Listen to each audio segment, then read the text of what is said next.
From alleged inappropriate behavior to a Times Square restaurant failure, Guy Fieri is no stranger to controversy. Here are a few of the controversial things everyone seems to ignore about Guy Fieri.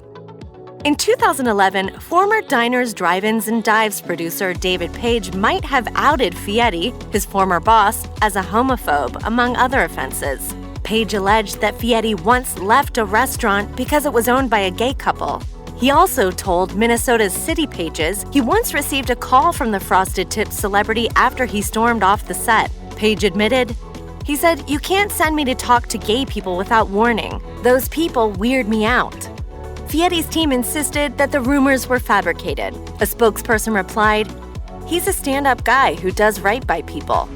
Unfortunately, another Diners, Drive-Ins, and Dives crew member contradicted this statement and sided with Page. A former field producer of the show said, "It's just well known to me among the crew that Guy has a problem. If there was a homosexual in a restaurant as the main character, the shoot went different." Fieri's celebrity status has protected him from many scandals, but even his team of all-star publicists couldn't quite keep his prejudices under wraps. In Diners, Drive-Ins, and Dives, Fieri seems like the kind of guy you'd want to hang out with. He's fun, down-to-earth, and always knows where to find the best burger. But according to former staffers of the show, Fieri's TV persona could be deceiving. Hey, I'm Guy Fieri, and you know what I need? I need you riding shotgun. I'm on my way to Flavortown. This is Diners, Drive-Ins, and Dives. According to a former production worker interviewed by Chowhound, not only was Fieri known for homophobia and inappropriate jokes, he was also a bit of a tyrant when it came to employees of his show.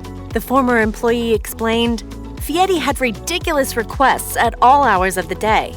He demanded his employees work late into the night and wouldn't accept plane tickets with certain airlines he disliked. Despite the crew's busy schedule, Fieri would rearrange shoots because he had to get his hair done and properly frosted. The production worker, who ended up leaving the television industry altogether because of her experience with Fieri, added, "I don't think anyone actually liked him." Fieri doesn't often experience bad press, but when City Pages released a deep dive of Fieri's dark side in 2011, it revealed much about the celebrity chef that die-hard fans couldn't believe. Not only was Fieri accused of homophobia, but the Food Network star also faced alleged sexual harassment claims. David Page told City Pages, "Anytime any woman mentioned cream, Guy went into a sexual riff."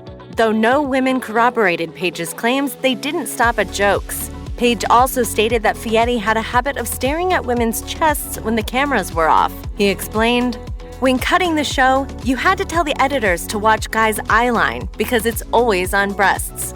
Apparently, Fieri also had a particular penchant for bathroom humor. Page added, "You have to protect Guy from all of his poop jokes." Hey, look, I get it. I don't want to hang out with Guy Fieri either, okay?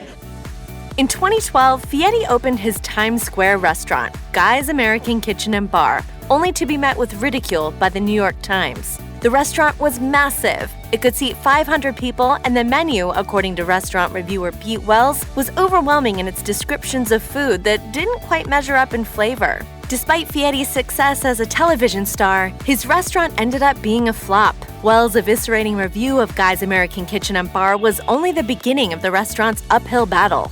Apparently, most of the general public shared Wells' disappointment in the measly sizes of dishes, the radioactive hues of drinks, and the overcrowded atmosphere. In 2017, just about 5 years after its grand opening, Guy's American Kitchen and Bar shut down. Despite Fieri's best efforts, it turns out there's no Flavortown in Times Square. Guy's American Kitchen and Bar had bad luck from the start, and it never got much better. A few years after the New York Times published their devastating takedown of the Flavortown hotspot, Guy's American Kitchen and Bar received a B rating from the New York City Department of Health and Mental Hygiene, according to Radar. Though a B may not have been such a bad grade in school, just wait until you hear the inspector's rationale. The review said, "Filth flies, or food refuse sewage-associated flies present in facilities' food and/or non-food areas." Fieri's employees were also chastised for failing to wear gloves when handling food. Unfortunately, this wasn't the first time Fieri's restaurant received a low grade due to unwanted vermin. In 2015, it was cockroaches. In 2013, TMZ released shocking footage of Fieri and his hairdresser, Ariel Ramirez, in the middle of an intense fistfight. In the video, you can see Ramirez punch Fieri as the celebrity chef gets into his car and tries to close the door. Fieri kicks Ramirez, and all the while, Ramirez is crying and shouting curse words repeatedly. The fight was explosive, but when TMZ looked further into the situation, they didn't come up with much. An unnamed source close to Fieri said, "It was just dudes being dudes." Apparently, Fieri and his hairdresser had just gotten off a long flight where they'd been drinking. Instead of carpooling together, Fieri kicked Ramirez out of the car and told him to find a cab. The good news is, apparently the dynamic duo are quick to forgive. One of Fieri's representatives told TMZ that the incident was nothing more than just a bunch of guys were messing around. Things got a little out of hand, but they're all good now. Check out one of our newest videos right here. Plus, even more Mashed videos about your favorite food stars are coming soon. Subscribe to our YouTube channel and hit the bell so you don't miss a single one.